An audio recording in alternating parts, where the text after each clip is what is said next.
Check the technique, see if you can follow it. Check the technique, see if you can follow it.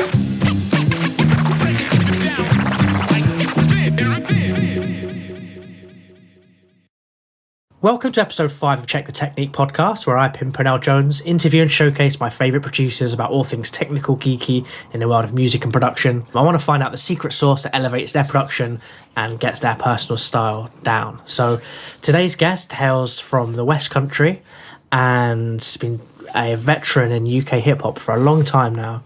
I think I first heard him when I was a nipper on a HHC CD, and it was a creator's mix and it was dope. But anyway, today's guest is Si Spex, aka Barry Beats. So welcome to the show. Thank you very much. Thanks for having me. So yeah, I used to see your name all the time when I was in Brighton on flyers and stuff, for like DJ things. We did do a few big beat boutique nights at the Concord. Ah, of course, yeah. So yeah, there was quite a few little spots that we'd play down in Brighton. But because we were on Wall of Sound, which was the archetypal sort of big beat, yeah. Obviously, Brighton was the place, and so we used to go down there, and quite often sort of I'd be followed by Fatboy Slim after coming off, and he'd be wobbling up afterwards to get on the turntables. For sure. Yeah, I mean that was probably a good, healthy sort of maybe 2 years off the back of like being on Wall of Sound and having the album out and stuff.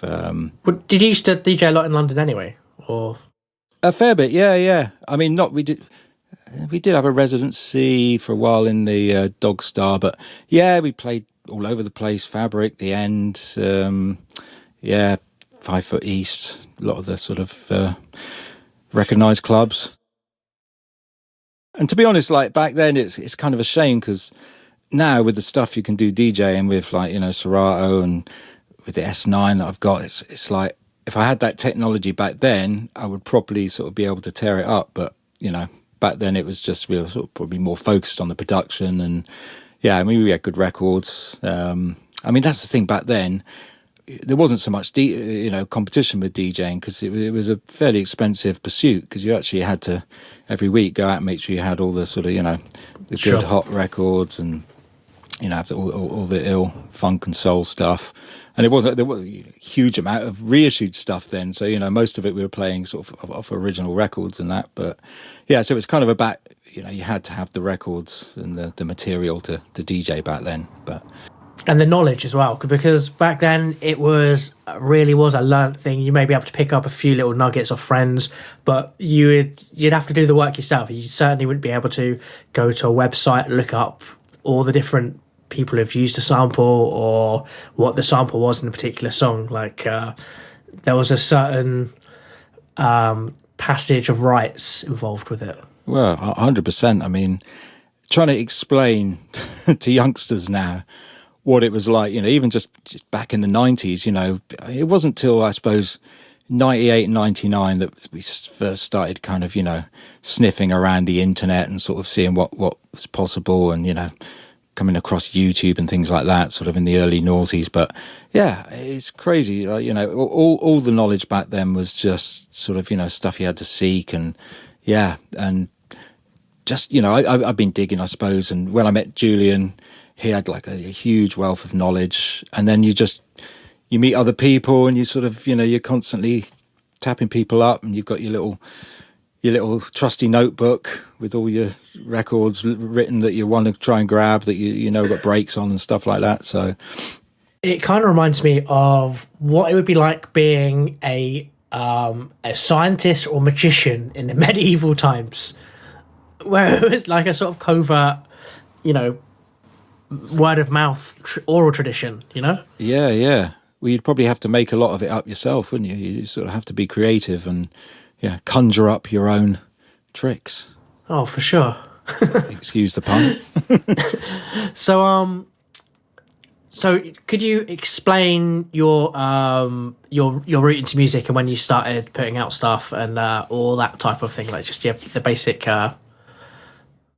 lineage? Well, yes. Yeah.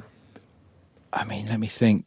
I started off sort of dabbling, I suppose, as far as I started collecting records and getting into hip hop when I was probably about 13. So when would have that been? Sort of around sort of 86, 85, 86. The electro albums, things like that, sort of basic stuff, Beat Street Soundtrack, Grandmaster Flash, all the classics. But then I met a guy down here, a local chap, who had some really good, like sort of 12 inches, and he sort of inspired me. And around this sort of time, it was kind of 86-ish, and there was like the lesson mixes, cold cut, that kind of thing, and Marley Marl samples. It was like a sort of thing of, what's going on with these tracks? Where are these old sort of, this old source material coming from? So kind of sussed out that it's kind of like these are old records that they're digging, rather than obviously in the first part of the 80s, it was a lot of drum machines and sort of synths. It was all like electro music. And but yeah, as a second half of the 80s, the samples were a big thing, and I was kind of just obsessed. We're trying to find out what they were. And I mean, I think I'd always kind of loved funky stuff. It's not like I sort of came from a family where there was a big sort of traditional funk soul music collection going on or anything like that. So I just sort of, things like Sesame Street, the funky stuff, and that I used to love as a kid. And I always remember just liking sort of funky grooves. The first break that I always wanted to find out what it was Pick Up the Pieces, Average White Band, because I remember hearing it on Superman 2. That's a killer. What is that? So I'd go around sort of, age sort of 14, sort of record shops, going up to sort of, these old guys sort of pestering and going, what's the track that goes doodle dip dip dip doodle? And yeah, they just look at me like I was mad. So yeah, that was it really, just trying to dig for breaks. And then, well, my friend, he bought like a 4-track and turntables, so I was extremely envious of him with that. And when I saw what you could do with a 4-track, it was kind of what I'd always wanted to do. So I sort of got a job at 15, saved up, eventually bought his 4-track off him, a Tascam Porter 05. And he had a sampler as well. He had like an early sampler, a Korg DSS-1. Are you aware of that one, man? Never heard of that one, to be fair. It's a beast. I mean, I'd love to try one now. It's like an SP. It's only got, I think, 8-second sample time. What year would this be? Because I had the Casio FZ1, which presumably would be a similar sort of era. Yeah, maybe a tiny bit before the SZ1. He must have got it around 88, 89-ish. So yeah, it's probably sort of about 87, 88 it came out. It was a huge sort of keyboard. It wasn't a workstation, so it didn't have a sampler, sequencer in it. Mm-hmm. But it had a really amazing sampler, which just sounded so rich. It was like a really kind of super rich sound that you would get out of it. And you also had amazing filtering and sort of digital filtering, and you could really mess with the sound. I remember there was a great filter that you could use like the like a joystick kind of mod wheel on it, and you could literally, it made the sample sound like it was sort of draining away down a tap. It was like this watery. I used it in a cut and paste mix. I don't think I've heard that sound since. It was fantastic. So yeah, you could really mess with it. You could create like waves. It was like a synth almost. You could sort of turn the sampled waveforms into synth waveforms and modulate them and do all sorts of stuff. So yeah, loads of fun with that. But it was, at that stage, it was all still triggering stuff live, keeping fingers on keys, no sequencing or anything like that. So basically I wanted to save up. I had the 4-track. Then my thing was I need to save up for a sampler. So I started, I was heavily into the music technology magazines, Sound on Sound and all that stuff, sort of trying to research. Because again... Yeah, it was so difficult for me as a kid to find out any of this stuff. Now it's so easy to find anything. Sorry, I interrupted you, but yeah, I totally agree with you, man. Like, It was quite late into our sort of doing beats that we actually even heard of an SB 1200. You know, it's like you hadn't even heard of these things. So I was doing my research and trying to work out, you know, what's the sampler to get on my budget. Obviously, it couldn't have been a new one. I wouldn't have been able to afford a Akai, you know, S9. No, I was maybe looking at S950, but then I looked at this thing called a EPS, Ensoniq EPS, and did a bit of research on that, and it seemed like that ticked quite a few boxes. So, what was good about the EPS is because I know a lot of drum and bass producers were using it. Okay. And that was the sort of the rack mount thing, right? No, this was a keyboard one. So okay. It was basically the predecessor, the early version of the ASR 10. So they did three, Ensoniq did three sort of main keyboard workstation samplers. They did the EPS, the original one, then they did the EPS 16 Plus, which is the 16-bit version. The EPS is 12-bit.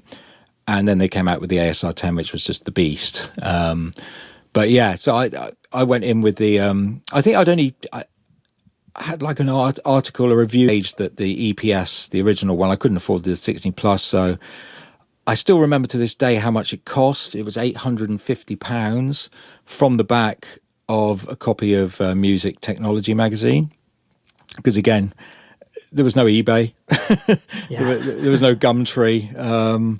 You know, if you wanted to buy as a music tech, it had to be Music Technology magazine from the Classify ad. So yeah, saved up, probably took me 2 years of glass collecting every weekend in a local sort of a local club to save up the money, and yeah, splurged it on that. Still remember the day the postman rocked up with the massive great package in the back, and yeah, it was, I mean, I struck gold really with that. You know, the fact you could sequence stuff on it, you know, I was like, wow, well, this is it. You know, nothing's going to stop me now. You know, the possibilities are endless. So yeah, no more balancing cassette tapes on keys to keep loops going while you're sort of, you know, layering up 3 or 4 different loops. But saying that, I've got to say, working in the traditional old way, and coming from a DJing background as well, because I was DJing at the same time, those are the sort of bedrocks, the foundations of your sort of understanding of timing and how things work and, you know, go together, because you've got to really work to make things sort of all mesh together. I mean, even the early tracks I was doing on 4 tracks, there was a lot of layering. You know, I'd take sort of 3 or 4 different records and try and put them together, sort of thing. So you're kind of learning through that process, you know, a lot of important stuff really that sort of helps you out later on down the line. Oh, for sure. I remember the day I got my first sampler. What was it? It's the Casio FZ1. I was 18. I just moved to Brighton, and I think I just asked the local in GAC, the local music shop there. Yeah. And the guy says, "Oh, I'm trying to sell my keyboard actually. Like, it's brilliant for sampling, yeah." And then I was like, "Okay, wicked." It was only £200, which, I mean, it came out, it was like a $3,000, Yeah.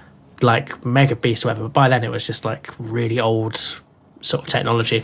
And at the time you could, I don't know, it was Logic was still on the PC, so I don't know if I really needed it, to be fair. But it was a 17 kilo keyboard, and I was a really skinny small guy, and I had to trek from the music shop all the way back to the apartment with this massive keyboard, and I had to stop. Like, I don't know, it looked ridiculous. I could barely lift the fucking thing, so it was like dragging it through town.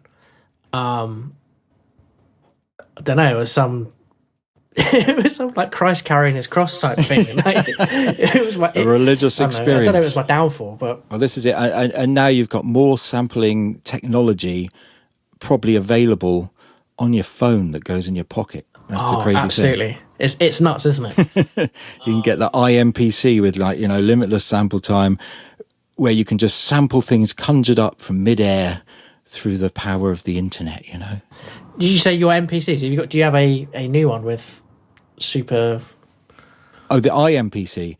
No, Sorry, the IMPC. Is that what yeah, you're saying? the one the app that goes on your phone. I mean, I know someone who makes some pretty decent beats on the IMPC. I mean, that's the thing. It's like, as long as you've got the ideas, This is it. this thing I tell to, so a lot of people are really caught up on what's the right gear, what's the best this, the best that. To be honest, sampling, as long as you can chop the beginning and end of a sample and sequence it with fairly solid timing and sort of move the timing around a little bit, that's all you need to do. I mean, I was using trackers when I was a teenager. Are you aware of those? Trackers? No. Just the ones that you'd wear on your legs with if you go jogging. It was on the Amiga, the ST, and early like 386 PCs primarily, and it was how they would make the music for Amiga games, and it would be a sequencer, a hexadecimal sequencer, and the samples would be saved in the song file. So a song file may be like half a meg, and it would have all the one shots, any sort of loops they'd use, and then the actual sequence, which is hexadecimal grid. So you would sort of you would program it in, but all the sort of early drum and like jungle and stuff like that was done with it. It does ring a bell, man. It definitely rings a bell. And they were great, but like you had the technology to do it on a computer like 20 years ago, and like you say, all you need is the ideas. But the best thing about trackers is because it had all the individual one shots and samples embedded in the file, you could then extract them. So if you like a track and they've sampled Amen or something, boom, you've got it, and you can. Okay, yeah. It rings a bell, man. It rings a bell. I mean, I know some people. Was it? I think it was the Amiga. There was a popular one that everyone used to use. Again, my friend that I bought the 4-track off, he used to use it, and it was it wasn't horizontal, it was like a vertical scrolling. That's right. I can't remember what the name of the one I used to use was called DigiTracker. Okay, but it was something tracker. All of them had, yeah, and they were great. They were decent enough. Like, are you ever into computer games? Not now, but maybe when I was about 12. Sort of ZX Spectrum. I didn't go beyond the ZX Spectrum, so There was a game called Cannon Fodder by Sensible Software, and they got Captain Sensible to sing the theme tune, and then they managed to have the whole song with like him. They basically cut up and sampled all his lyrics into like little 4-bar chunks. So you could play these. I know it was before CDs and CD audio on media like that. So to hear a song with actual lyrics, it was like a little like cod reggae song about war being fun. right. It was great. Did Captain Sensible then feature on lots of early jungle records? Really? No, did he? I'm not sure. There you go. I'm sure there was a good little video with him, and I'm sure they only got him because it was Sensible Software and he was called Captain Sensible. It makes sense, yeah. So, Again, another pun. So, at what point did you go to computer? Sorry. Oh, to compute, doing stuff in the DAW. Yeah.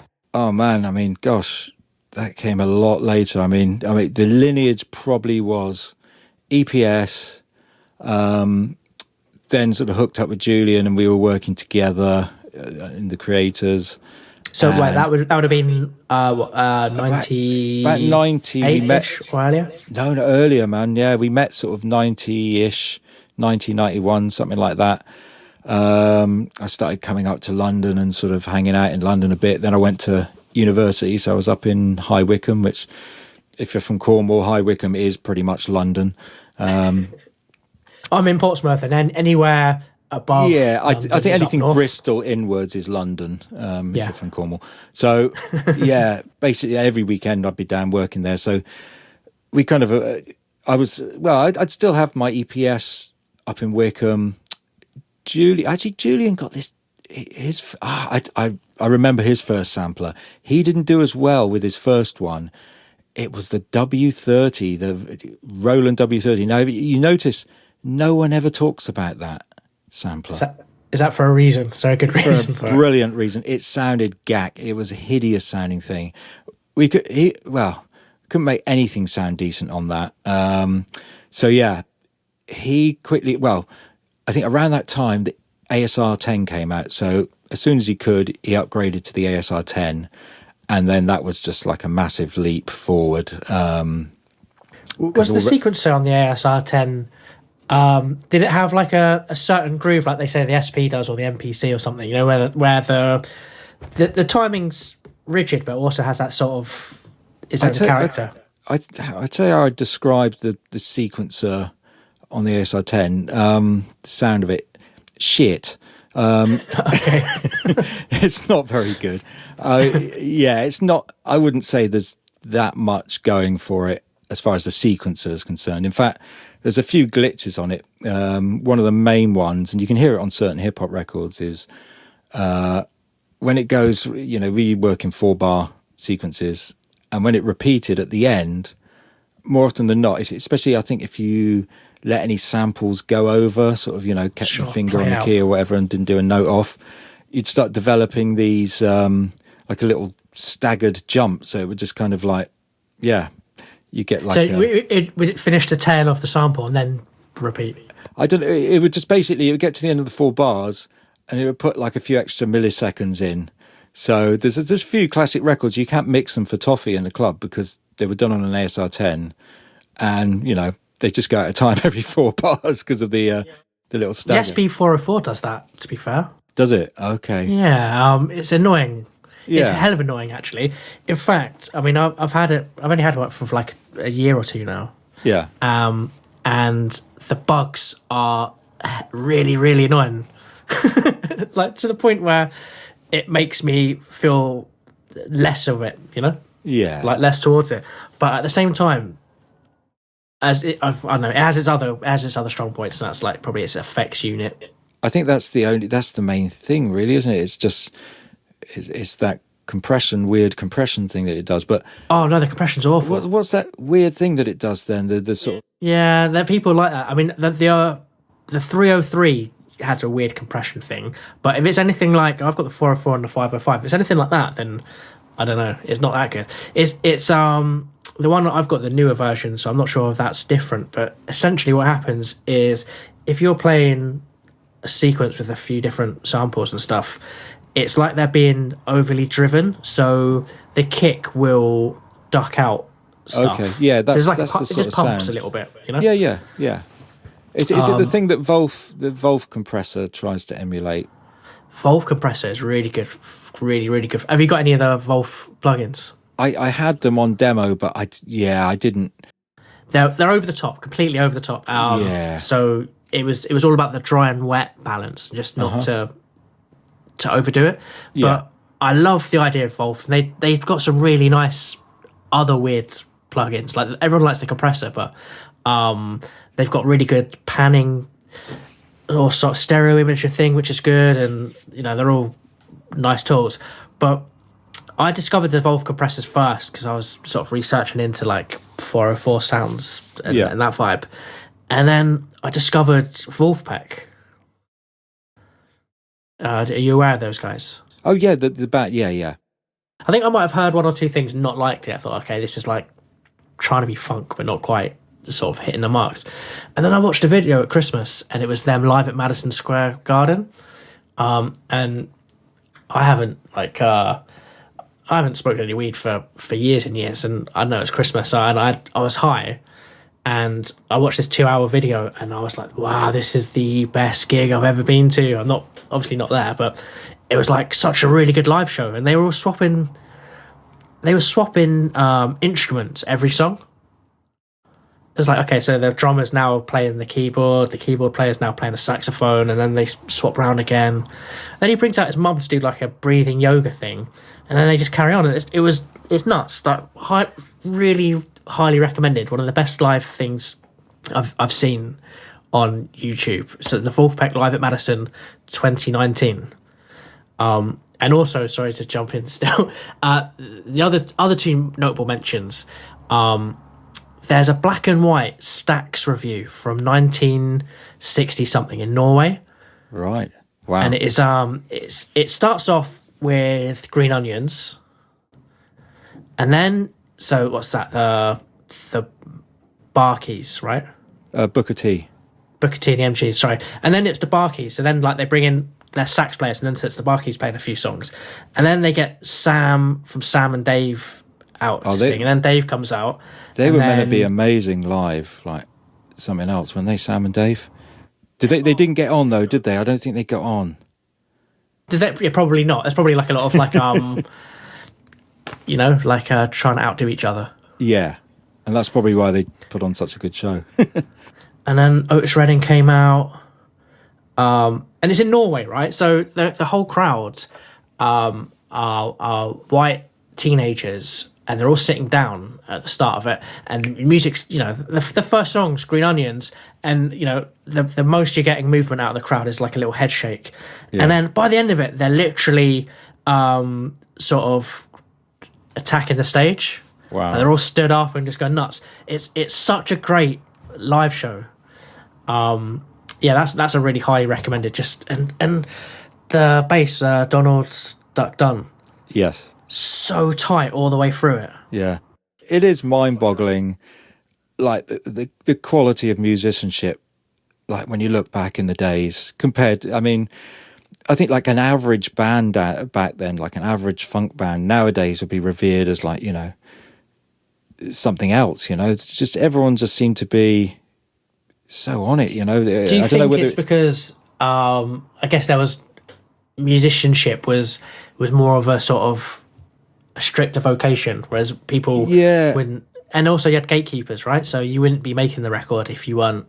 Of course, yes, there is that, and that's the same. That applies almost to any music up until sort of the internet and sort of the noughties. But yeah, basically, I think a lot of these groups, like funk groups, a lot of them would sort of, as kids, be forced to sort of play in a marching band or play in a church band. So they'd learn instruments really early, from an early age, and just that whole sort of just the culture out there, and just it's like a melting pot of music in certain sort of areas. If you're in Memphis or wherever, it's just it's in the air, in the water, as they say. So.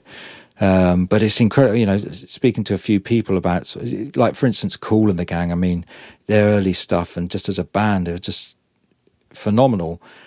And a track like NT, which is a classic track, I was chatting to someone who'd interviewed George Brown, the drummer, and apparently they made that up. That's from the Live at PJ's album. And apparently they just made that up in the dressing room before they went on stage.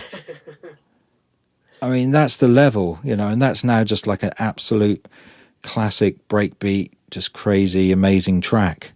NT, no title. It was just a jam. Is that what it stood for? Okay, that's cool. Yeah, so basically from the... so Julian then got the ASR 10.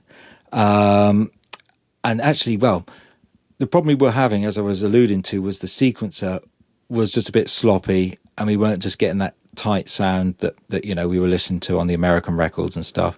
So then around this time we learnt about the SP 1200. In fact, Julian got an SP 12 first, and yeah, that was just a real game changer, because that was just so solid. The drums were just so fat and in your face. I suppose it's like the difference between, I don't know, a Mini Moog and, I don't know, SH101 or... no, there's nothing wrong with the SH101, but, put it next to a Mini Moog and you'll hear a bit of a difference. So, yeah, the drums were just, outstanding.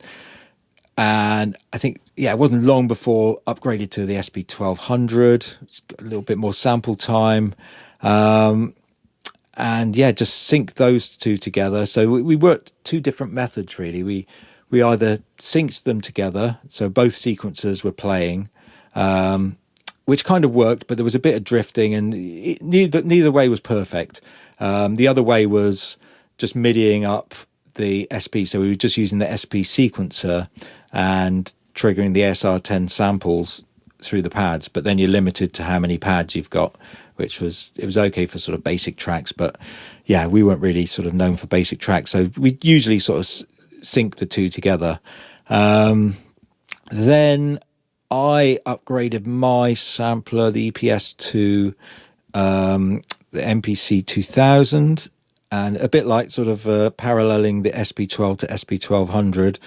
I soon got frustrated with that, and as soon as the 2000 XL came out, I got the XL, and then that was just, way better, so much nicer to use. So was this 2000-ish? Yeah, it must have been 99 to no, a little bit before 98. Literally, I got the XL pretty much as soon as it came out, because I'd had the 2000 for about a year, and then I grabbed the XL as soon as it came out. And so I think, whenever that was, 98, 99, something like that, because a lot of the album was done using it, and we were working on that 2 or 3 years before it actually dropped in 2000. So yeah, so I went on with that for quite a while. Then I got my own, when we sort of disbanded the Creators a bit later down the line. I'd also, around 2000, got like a Pro Tools set up, like a sort of G4 Max system. And because before that, most of the stuff we were recording with the Creators was done on the Roland VS 880, which is is that digital mixer? Yeah, it's like a digital recording device, 8-track. Was it 8 or 16? I forget. But yeah, I mean, it was okay. It did the job. But I just look back at those days compared to now with doing everything all together in the box and just thinking, God, we had to sync the Roland VS 880 with the SP and the Ensoniq. It was just like one big MIDI nightmare, And I personally, I've never been hugely technical, sort of, I just, I'm not your real technical producer. I just sort of go with more the feeling, and just I just need to try and get what I need to know, and I don't really bother about anything else, sort of thing. I don't want to kind of know every last trick that something does. I just need to know what I need to know to get the results. And yeah, just the MIDIing just always used to frustrate me, and just things going out of sync and just not knowing 100% whether it is locked in sync or not. Always used to do my head in. MIDI's 40 years old now, right? Or near enough, and they've only just announced MIDI 2.0 like a year or two ago. They've just worked out what it is. It's a thing in that, and yeah, it was terrible. I mean, it was. I guess it probably was good. For I mean, the we time, still but... call it MIDI, but we almost. The thing is, you don't even think of it so much as MIDI anymore, because things are sort of, you go through USB sort of leads and just plug in and play, and you don't have to think so much about it. Yeah, you just see MIDI notes, but it's just think of it as a note, really, don't you? It's just a little shape on your screen. Oh, for sure. Which is good, because we used to just be SMPTE time coding. You go in a studio and then you'd have to SMPTE it all up. Oh man, we probably spent hundreds and hundreds of pounds just on trying to sync stuff in studios and dragging all our kit around and loading floppy disks up and driving to the studio. One day we were off to the studio, running late, I think it was about the third corner we turned, and suddenly this almighty crash. We go, what the hell is that? We stopped the car, looked back, and I'd left the disc box on the roof of the car. No. Yeah. So on like a busy junction in Kingston, Did you recover it? Did you manage to? Yeah, we were like stopping traffic, scooping up discs from the road. Yeah, so no more of that. But then again, I suppose the parallel is, you've got some precious stuff on a little USB key, and they're pretty easy things to lose. It's like, yeah. But I mean, when everything was sort of DVD burners and stuff before USBs was prominent, did you used to record a lot of DVDs? Yeah, we I mean, before that it was a lot of DATs, we'd Sure. mix everything onto DAT. But yeah, I suppose we'd save stuff. And not on- even for musical stuff, but just like for data backup and that type of thing. yeah. So I found a big wad of DVDs that I'd sort of burnt, probably like torrents and stuff, when like weird films and obscure little bits. Yeah. And I tried to play them back recently, and none of them worked. Really? Oh, And it's wow. like, well, I mean, do I actually need any of this information? I mean, there's probably stuff there that I have created, which would be nice to have. Yeah. But I think that's going to be the way it is for a lot of the digital stuff. Do you think it has it's? a finite? Do you think this is like the archiving on the disc? Do you think the disc has kind of corroded or whatever? Or I mean, I worry about DAT tapes because probably. they were temperamental even when they were new. They'd always glitch out and stuff. But yeah. So when you did the creative stuff, were you sent a cappellas via DAT?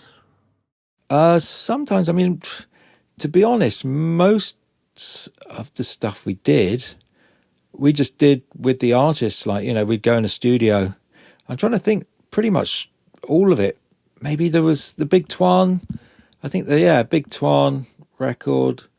I think he sent us a DAT of the vocals because he was in New York. But yeah, like all the stuff on the Wait, we flew the guys over and worked with them, or they were over anyway, sort of on touring or whatever. So yeah, and then we went and recorded a few things in America. So yeah, most of the time, back then it was the organic sort of traditional route of working in a studio with the artist, which is the best way. I mean, that's sure. proper producing. To be honest, even recently, I don't really mess with too much sort of remote vocaling. I'd always rather sort of, even when I did the track with Maestro a few years ago, and I went up to London to do it in the studio, I just didn't like the idea of, just him doing it on his Todd and me sort of getting it back. I know that's how it works now, but yeah, I'd much rather work with the artist and, had that vibe. Oh, for sure. MPC 2000 XL, and I had the Pro Tools, and then I upgraded my Mac. I got 2011-ish, 2012. I sold a load of studio gear. I sort of made the decision. I had like a Ghost desk and quite a bit of nice little bits of outboard that I'd acquired, Space Echo and Fender Rhodes and all that stuff, and sold it all to get like a really top of the range Mac Pro, and try and sort of, get everything in the box a little bit. Because it always appealed to me just doing everything in one place. So having all the whole session sort of in the computer. So I got that and then just started dabbling away on that using Pro Tools and Contact for sampling. And yeah, just slowly got into that way of working, really. I mean, the advantages for me over hardware, obviously just way more powerful. You got instant access to, loads of plugins to mess with your sound. You've got loads of time stretch, real time time stretching and pitch manipulation, all those things you just dreamed of, way back in the days when, if you wanted a time stretch something, you'd have to get a calculator out and, And it would take ages. Like, go and how have long a cup does of the tea 2000 XL take to down? mate. A long time, not as down long as the ASR 10, but and the ASR 10, it was a 50-50 chance it would crash. Yeah. So just working in a DAW was kind of like a dream, really, and just instant, saving things quickly and not losing stuff. Obviously I've lost a few things over the years, but I've been fairly lucky working indoors, and that's in digital audio workstations and not indoors. And yeah, basically I think with Ableton, it's one of those things where I was quite happy in Pro Tools with Contact, but I had a few people just saying, you'd really love Ableton, Ableton's, that's where you got to go. But at the same time, I'd always hear these things about Ableton not sounding as good and being maybe a little bit, compared to some of the other DAWs, there there was always that originally. There was always that sort of, it was a bit more of a toyish kind of door. Sure. It had a little bit of a sort And people would make a big point that all doors would have their own sonic. Yeah, Exactly. I'm not sure if that was ever proven, but I think it's something to do with the colours of the door that you're using. You mean the actual colour on screen of? Yeah, I think that might colour people's. I must admit, using a dark grey skin, I do feel a bit more professional than when I used to have the light grey skin. Does it feel more clinical? Yeah, it looks a bit slicker. But yeah, so and the thing is with Ableton, I tried it 2 times. I had 2 dabbles in it and just couldn't get my head around it. It's very different from Pro Tools. You know, Pro Tools is very linear, just scrolls. You've got 2 screens, that's it. But it was like the 3rd attempt. My mate was like, look, I'm going to get you into it. And I was getting a bit frustrated actually with certain things in Pro Tools and watching my mate use it. I mean, he was doing more sort of EDM and stuff, but a bit of hip hop, and he was flying on it. And I was just looking for the fastest way to chop samples, you know. Contact it was pretty good, but, you know, I was like on a mission to find the fastest sample chopping technique. 'Cause I mean, to me, that is like, I don't know, the holy grail, because the more things you can quickly audition, because quite often you don't know, you might sense that there's some great possibilities in a bit of music, and there might be 2 minutes worth of music, and there might be a bit here and a bit there, and you don't want to have to sort of commit too heavily to chopping it up. Yeah, it can take like 20 minutes. Say, I mean, I still use the 2000 XL, and easily 20 minutes. You know, just trimming things and getting them on the right pads, and you know. It's a lot of dead time, isn't it? And I guess when you're being creative, you need to get that juice out. I mean, there is an element of anticipation and excitement, because you've spent 15, 20 minutes chopping 32 bits of this sample. And is it going to work? But then when it doesn't quite work, you throw away that time, isn't it? Yeah. So, and, I kind of... Well, my mate said there was a way of you can just chop it in real time, just as you play the sample back, just press a key and it'll just put the start point. And I was like, well, there you go. If that's the case, then it's over. That's like as quick as it gets. And yeah, so he taught me that. Installed the. Is that a thing on Ableton? Is that a warp marker button? Yeah. Well, again, this took a little while to. He didn't have this to start off with, so I had to try and look into it. And actually, that's one of the things that inspired me to start doing tutorials, because I soon found out that YouTube is awash with Ableton tutorials. You can't move for them, and quite a lot of hip hop ones. But is there any decent ones, like sort of going into any sort of reasonable sort of detail in chopping, or good workflows for sample chopping? I basically just could hardly find any, not ones that were really well explained, so I thought, well, at some point when I've learned this, I'm gonna have to pay back and try and teach some people some stuff and how to chop, which I still haven't done actually, which is going to be my next video. Little future plug, my next video is going to be a Barry Basics, like chopping workflows, the quickest, most efficient ways to chop samples on Ableton. I'll give you a preset for that. Yeah. Because you're right, there's not much. Maybe it's better now, like everybody and their mum's doing sort of YouTube videos, but yeah, for a long time there wasn't really much useful information as far as like YouTube and Ableton. And there who was it? I think it was like a Ski Beats video. Yeah. And it was how he chops. And he sort of made a preset. So when you do the warp marker extract to when it puts all the warp markers into the sampler for you, it gave them a compressor and an EQ for each channel, like all muted, so it wouldn't take any sort of CPU. But then as you were like playing things, if you wanted to tweak something just on that one particular chop, they were already there, and you could just unmute it and do that type of stuff.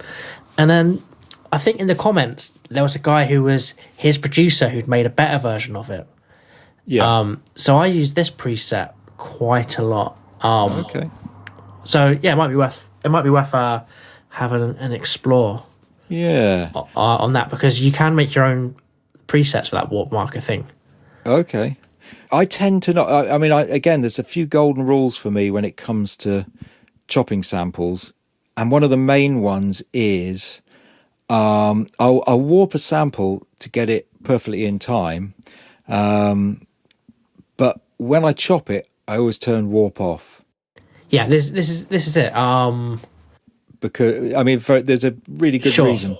Yeah, I mean the pitch algorithm still isn't quite there. This just uses the warp markers as the chop points. The start points. Okay, yeah, no worries.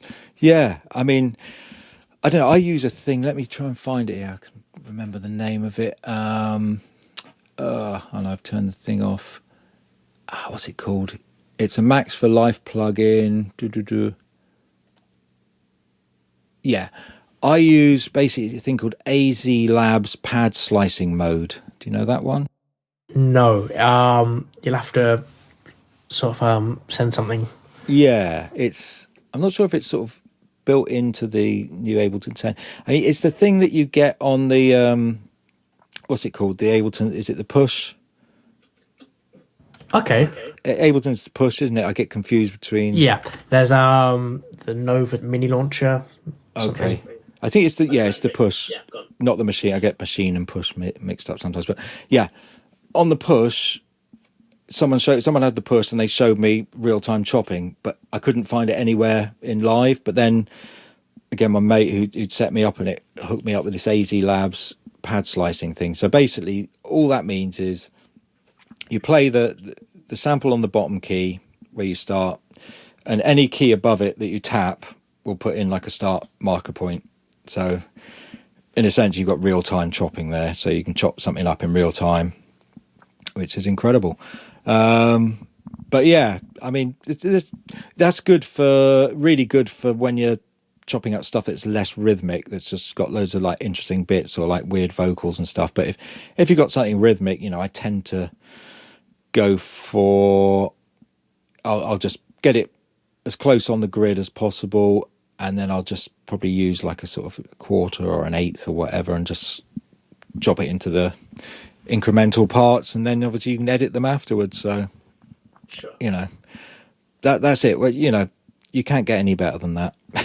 I mean, I get to the point now where I will import a sample, a song, or more so nowadays, I extract the elements first and then put it into Ableton. So I'll just have the vocal or just the extracted beat. And I know you can do that sort of MIDI with Ableton, but some of the mid-side and AI techniques now are insane for separation, especially if the song was recorded well before digital technology. You can really like extract quite a lot of sort of component parts of the, like a proper stem almost. What do you use for that? Is it the what's it called? The R?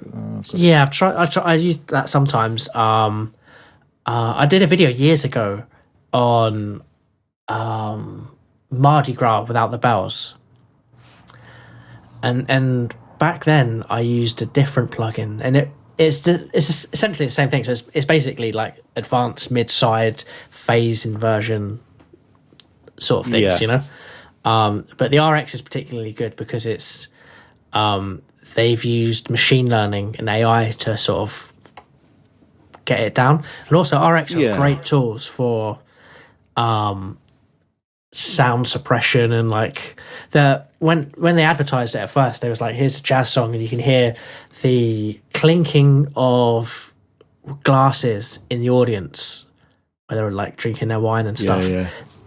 So yeah, the RX tools are pretty good. Do you not think, I mean, to me this is always like, it is literally the holy grail, and they keep dangling things in front of us which claim this sort of extraction separation thing, and I get all excited, and there'll be a demo and someone will show them doing it, and I'll be, that sounds like it's done a pretty good job, and then I try it on something, Oh, totally. I mean, this is my hope. This is what I've been searching for. This, like alchemists. What's it called? Like like the. It is. It is the Holy Grail alchemist sort of. Yeah. And K-Def is the artist who is top of the game for it. Yeah. No, people tell me that. Now, he claims he doesn't use RX and uses other techniques, and he says you can do it in anything. So I'm not sure. I still to this day, and I've tried absolutely everything I could get my hands on, and I still can't quite get things as clean as that. But some of the things are using older sources are better, because like the left and right, like where they would pan the drums on one side and the bass on the other, you're always going to get clearer separation that way. Okay. Modern stuff they put like sort of a stereo reverb on top of something, or something done in a DAW with a stereo reverb. That will sort of ruin a lot of the sort of separation algorithm. So older things again work out better. And then if something's been digitally remastered, it's probably not going to work as well. Recording a record in and then doing it is probably the optimum way of doing it, just because you don't know how the digital processing, and it's more to do the psychoacoustic of digital processing, and it just messes with the audio a little bit. But it's nuts now. I could send you some bits. Send me some K-Def, because people have told me about K-Def's like exploits in this field, and it sounds interesting. I mean, you sure he's not just got like a source of he's got the master tapes and he's like doing a Biz Marquee and winding everyone up? They said that about the Reflex, because he does some nuts edits. Yeah, and I've heard lots of different stories of how he gets it. Like someone said he has a friend who's, I don't know, works for one of the big major record labels and has access to the stems that way, or I don't know. There's a lot of. I mean, that's is it J-Ron Bombay? He does the like. That's exactly, yes. I think J-Ron Bombay, he probably does the same stuff as K-Def, and he's probably learned it from K-Def. I think that might be the case. No, I don't know, man. I've spoken to him a couple of times, and I get the impression he's got hookups with master tapes. I mean, he had because his sounds so crisp, man. Yeah, absolutely. I mean, there's no way you could extract, and like the Funky Drummer one, you can't get that stuff that crisp. No, you really can't. And he said himself he's got like crazy. He trades like people for their master tapes. Master tapes, yeah. There's definitely like an underground of that. Yeah, that's like the most underground, insane digging you can do, really. I mean, it's But people lucked out where they've just they've bought a secondhand reel to reel and it's had some amazing recording or something on. Yeah, I mean, they must be hard to come by now, because who keeps all those? Even a lot of the master ones got burned, didn't they, recently? There was that big warehouse in LA with all the master tapes. Yeah, but it's crazy, man. Well, look, maybe one day they'll do it. They'll create some. Maybe they'll just have like intelligent musicians which will like replay everything for you with really good soft synths. Well, have you heard the Jay-Z thing?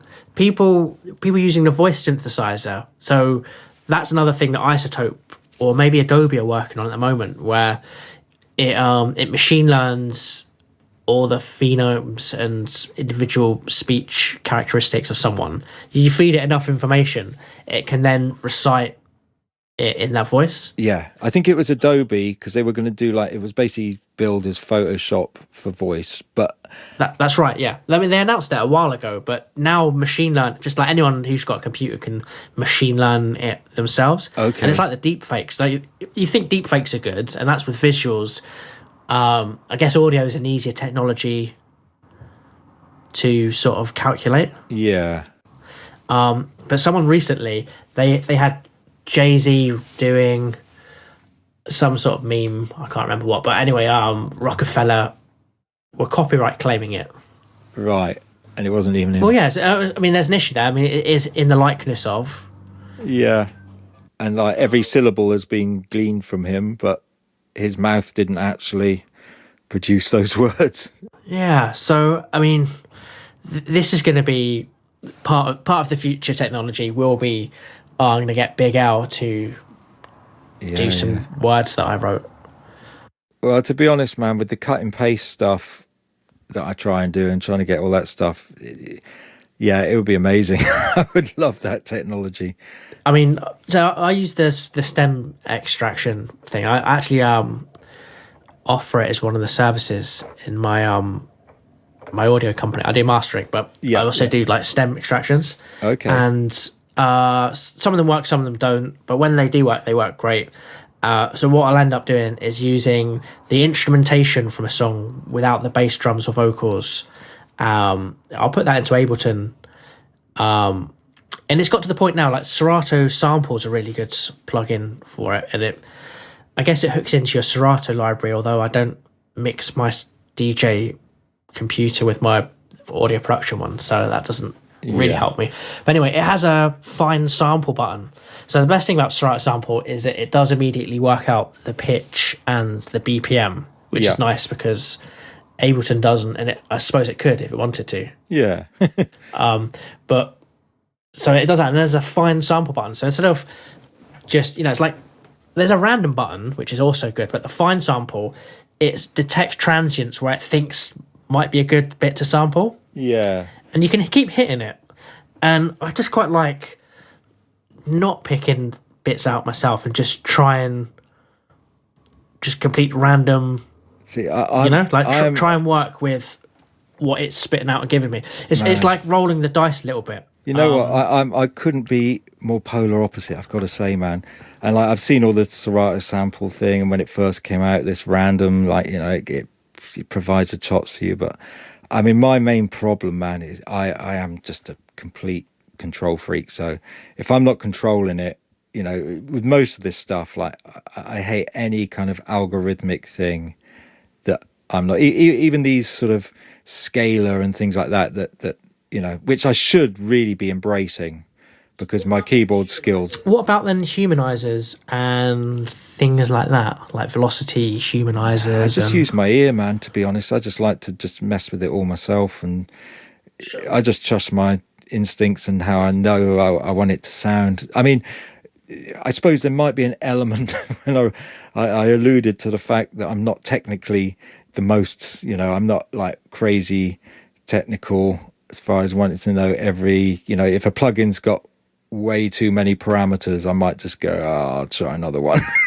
So I could be guilty of that. Essentially, that's what music is, though, isn't it? It's trying to get your ideas from your head. That's it. And I think anything that tries to do it for you, I'm going to be a bit, how can I say, paranoid and just like, most of the stuff I want to do is fairly basic, just grooves and building stuff up slowly, and I just kind of know what sounds good, and it might take me a while, but yeah, I'm just a control freak, man.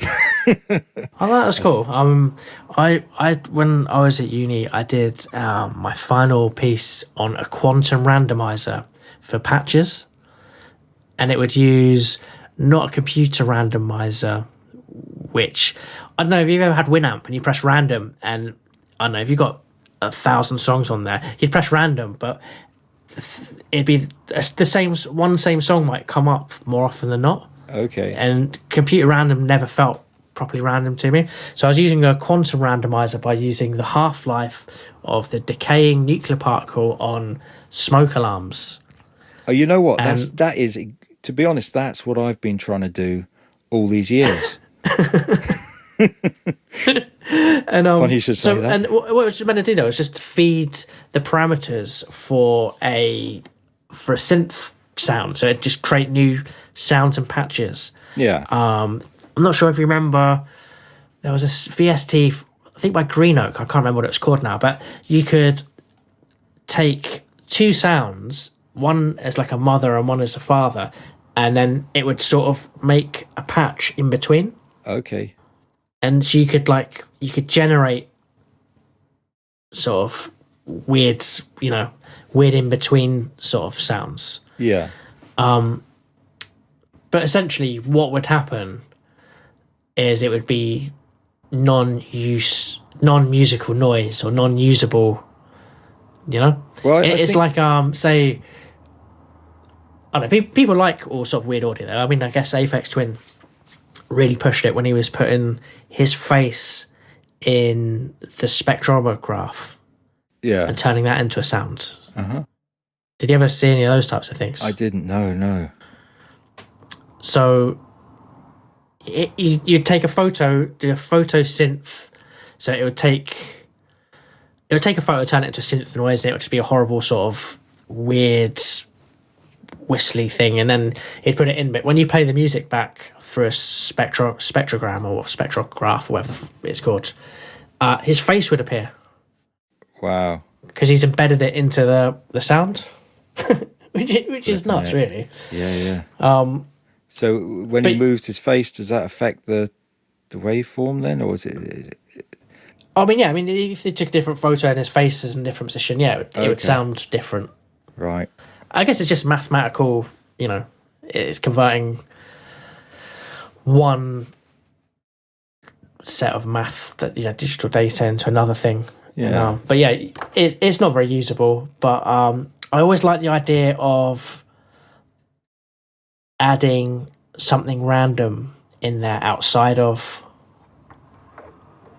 Yeah, I mean, I guess what I do is a similar concept, because like I'm quite into creating like original, old, like weird tripped out instruments. But because this is the joy of using MIDI, is you'll write the melody, the little melody part or whatever you're doing, and say you start off with a harpsichord sound, you can easily just copy the track, put another sound, and start blending different sounds and different.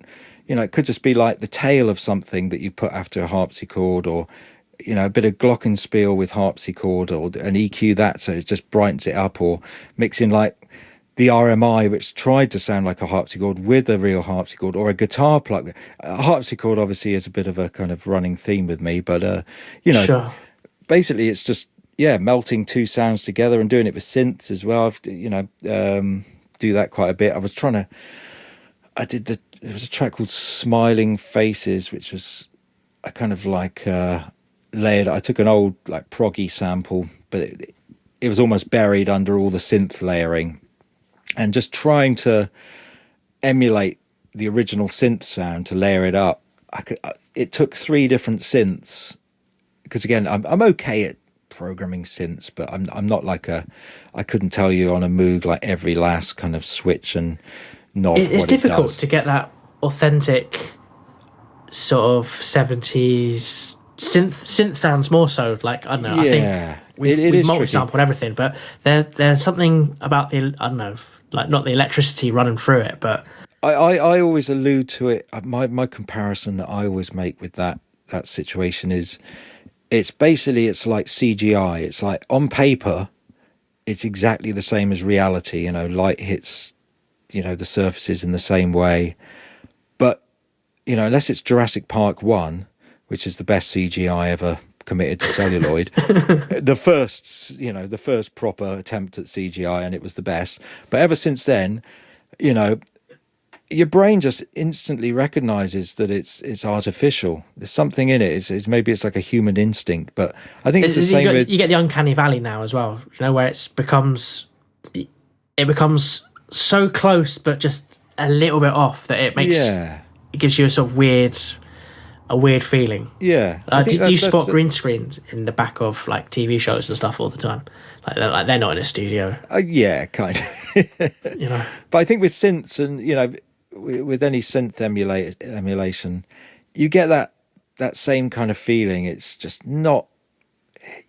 It's not coming from like 1973. It's like. I mean, I do my best, and there's tricks to it. I mean, a few of my tricks would be with synths. Obviously, you've got tape saturation, all the obvious stuff. But I with the wow and flutter, I hate one of my big pet hates at the moment is, especially with this whole lo-fi thing, is this sort of, to make something sound old and authentic, you must sort of make sure it goes. Sure. They put that Nothing sounded RC20 like that. on it over the top, and Yeah, and it sounds awful.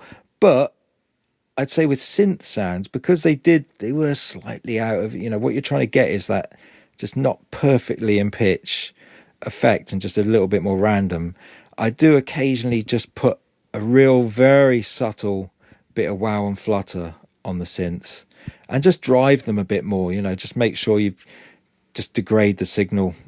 I found a really, really good plugin for synths actually, and I've tried everything from back from the Amiga times. Every sort of audio innovation, I've tested them all out, and Yeah. I only started to get stuff recently where they've got this sort of emulation, and like all the vinylizers have started to come out and that type of stuff. But I found a plugin recently which I think is absolutely superb on synths and like sort of soft synths. Yeah. And it's called Synth Warmer. Well, there you go. It does what it says on the tin. It says what it does on the thing, and basically it's meant to be like a Moog filter sort of emulator, but you can drive it. Yeah. And I don't know why it just sounds much better than the other ones. Well, look, you don't need to know why. Yeah, That's the thing. yeah, absolutely. I mean, they've done something under the hood. Yeah.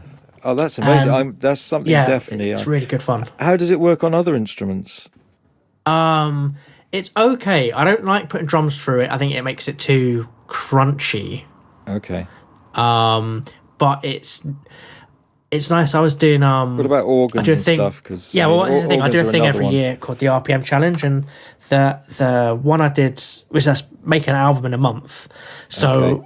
it's not my best stuff, but I use it as a way to try different things. And I was making sort of psyche prog things, Yeah. doing a lot of the same sort of things that you did. So it was like drum emulators, not drum emulators, but multi-sample drums, and sort of really working on finessing the sound to get it sounds not garagey, but like authentic Yeah. grit and realism to it and stuff. Like and I put a lot of stuff through it for that song. So I was using the Rickenbacker bass. Mm-hmm. I'll tell you who else uses that, which is really good, is Mark Ribley, the guy with the loop pedal. Not sure if I know him, man. He's worth checking out. Basically, he's got one of those Boss loop pedals, and he'll do everything in one take. And he uses that bass, such a good tone. Oh, mate, on that. It's incredible.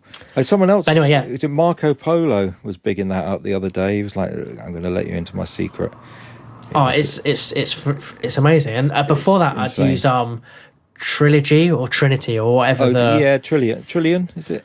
Trillion. That's exactly the one. Yeah. Yeah, I mean, so for synth basses, that's still pretty tasty. Like they have a certain oomph to them, yeah, okay.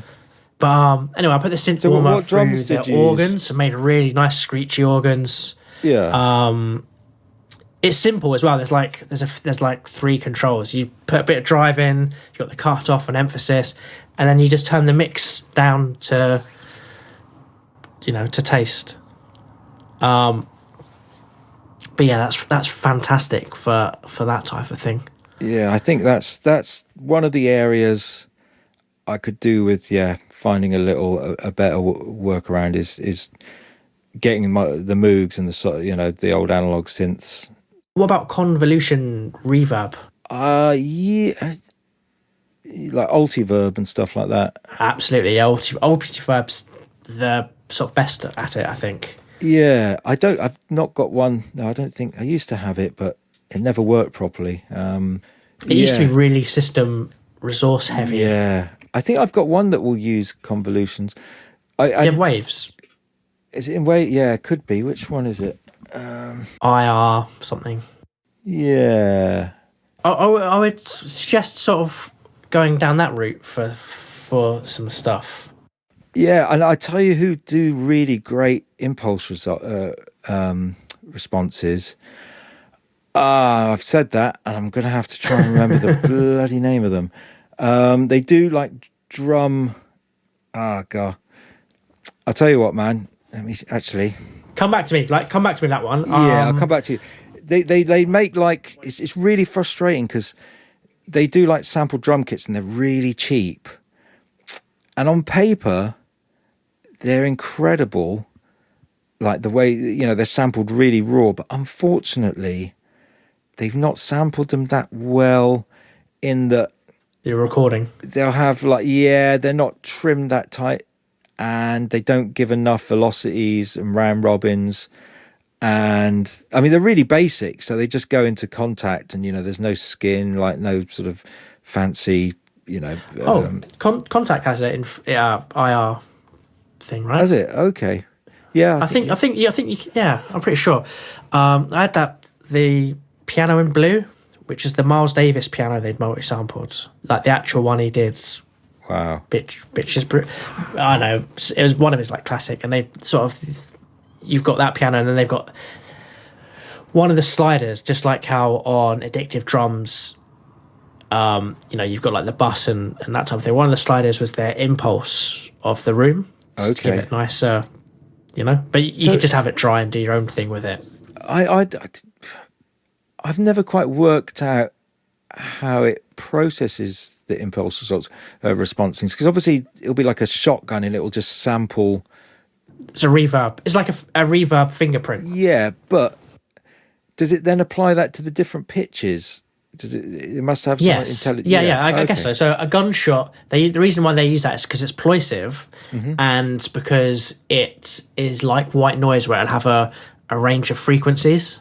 Okay. Yeah. So presumably, when you feed a frequency into it, it will apply somewhere on the same scale. Sure. Yeah. Because I guess the frequency of a baked beans tin, it probably will have its own maybe it doesn't have as much low end, or maybe that's a lot of low end because it's bouncing about and it doesn't have much high. I tend to avoid baked bean tins in the studio. Well, I know. Try it. Like, don't knock it until you try it. And that was the really good thing about speakerphone. Was another thing that Altiverb makers made, where it would emulate loads of weird speakers and tannoys, and you can make something sound like it was from, I don't know, a Russian train station tannoy, or you could make it sound like it's going through a Magic mic or crappy old TVs, and they would same technology as Impulse, but because they would sample the different things, it was just, I guess it's better for sound design than it is musical. But then where we're trying to get stuff to sound sort of vintage or authentic or whatever, you sort of have to turn towards some of these sort of techniques just to get to the right tone. But one other thing worth noting is a program called Nebula. Okay. And it's like Q-Clone, which is a Waves program.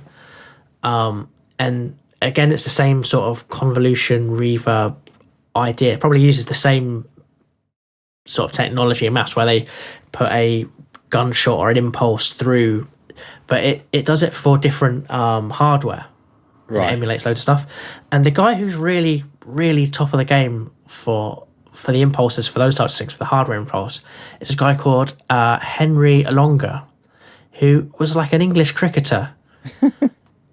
And I guess he retired. It was like, he was making music, and he was like, oh, well, I can now, I haven't got an SSL, but I can make my stuff sound like an SSL.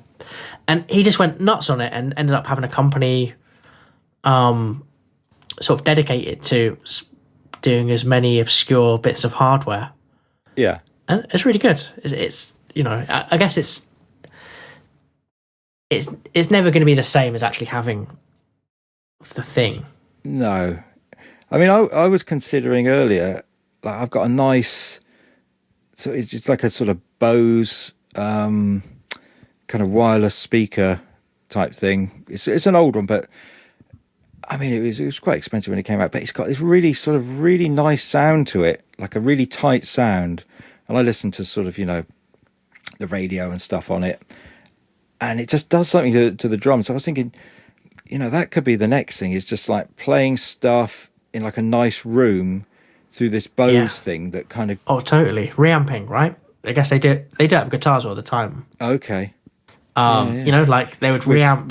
So you've got the DI, and then you'd reamp it coming out of a speaker, so that you're then incorporating the real reverb of the room in. And yeah, I guess if you've got a good microphone, I don't even know if you need a good microphone either.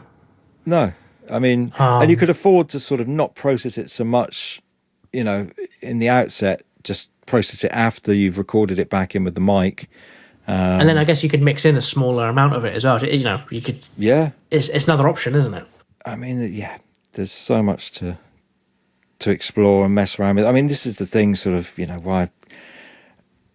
When it comes to sort of working in a DAW, just the amount of opportunities. I mean, to some people, I understand, you know, faced with so many options and kind of possibilities, it can be a bit overwhelming, but... I don't know. For me, it's just it's playtime. You know, it's like, you know, everything that you'd ever kind of dreamt of when you were struggling on a 4-track or, you know, on early samplers. You know, trying to time stretch, trying to get samples to match together, all of that stuff. You would, you know, if someone told you what you could do now back then, you probably wouldn't believe them. I'm just hoping that someone's going to time travel from 20 years in the future and say, well, they finally cracked, you know, audio separation and it's perfect, you know. But yeah. I guarantee it will happen. I mean, how good is the Ableton when you play at something and it extracts it into MIDI? Obviously, you got to do a bit of tidying up, but it's you know, it's good for a lot of information. Yeah, and I mean, I've compared I compared Ableton's extraction with brain stall. What's the other one called? The first one that came out that everyone used to extract MIDI. Oh, Melodyne. Melodyne, yeah. So you could just edit in with Melodyne, and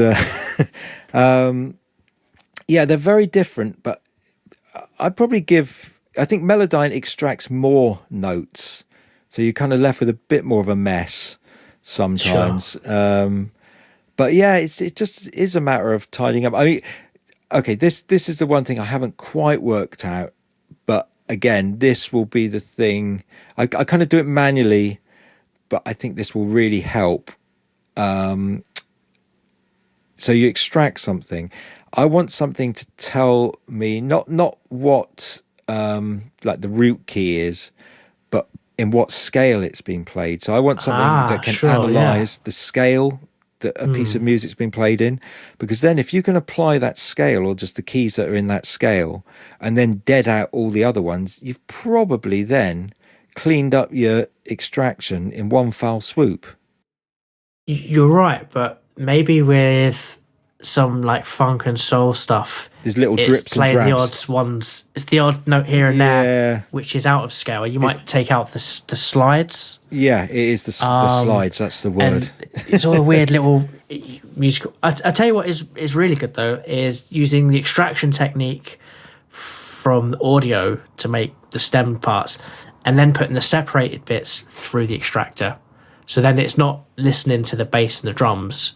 Oh yeah. 100%. I was going to say, actually, I was going to interrupt earlier when we were talking about the RX7 and stuff like that, and the, you know, the thing that extracts all the parts. That is because in the things I've messed around with, I've not found it to be the audio to be up to par to actually use as a sample. But as you just said, man, absolutely amazing for extracting. You know, I mean, it takes the bass out incredibly. I mean, you know, that would be one of my top tips. Anyone who struggles playing bass lines over their tracks, if you just RX7 it, take the bass out and extract that bass, it's pretty much there, you know. Oh, totally. And then again, you run it through something like the, you know, good contact library, and boom. Yeah, I've done that a few times, and it's nice because I guess one of the goals is to emulate what would be a sample. Yeah. Or I mean, probably more so a sample than it would be trying to emulate a real player, or because I guess you can find musicians to play in, but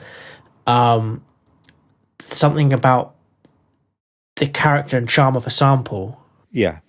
has something a little extra to it. I mean, I always kind of look towards, probably for the last 20 years or so, one of my favorite producers is got to be Just Blaze. And it's kind of basically what he does. He is a master of taking a sample and almost you're just leaving like a little trace of it in there, but you've pretty much laid new keys, new bass.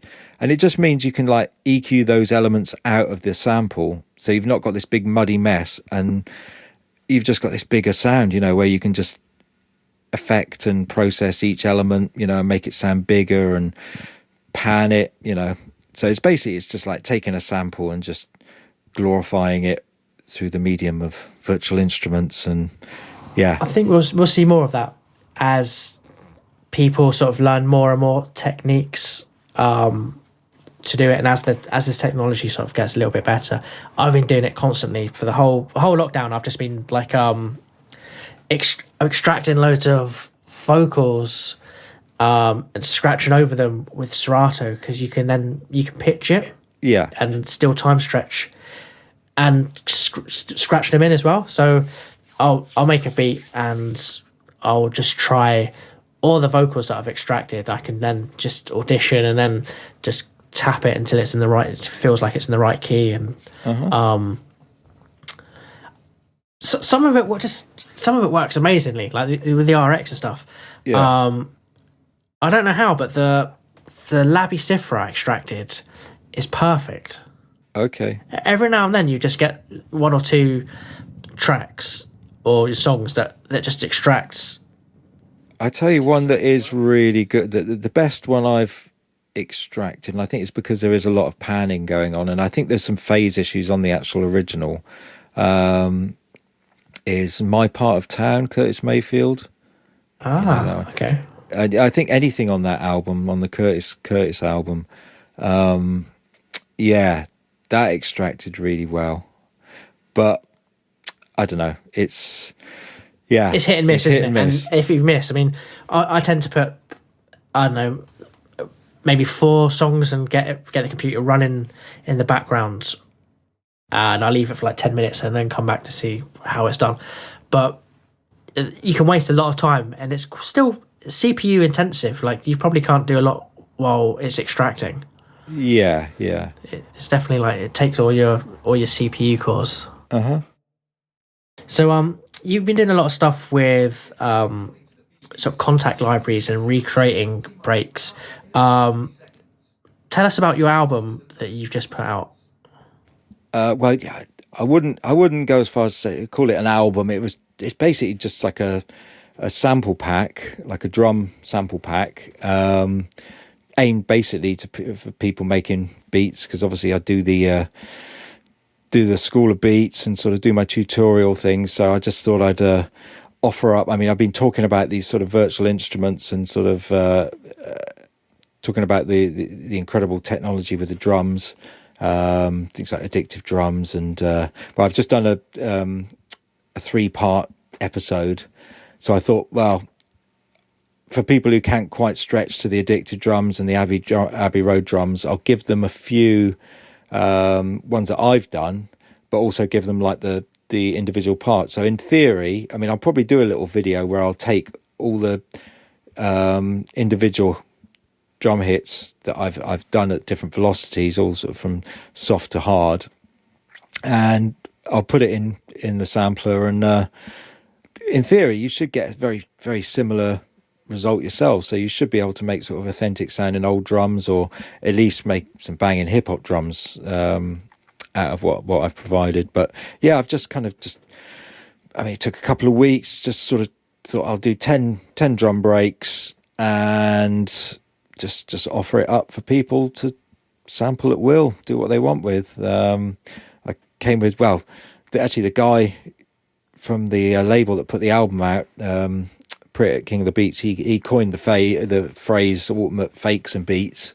So yeah, because basically it was a sort of they're not real drums, you know. Well, they were real drums at one point when they were being multi-sampled in the studio, but yeah, basically, yeah, I mean, different techniques on each one. So the thing is with addictive drums too, in particular, as you well know, man, you use it, you can pretty much shape. If you've got all the kits in there, you've got 15 different snares and 15 kicks and God knows how many hats and cymbals. You can just combine them and process them.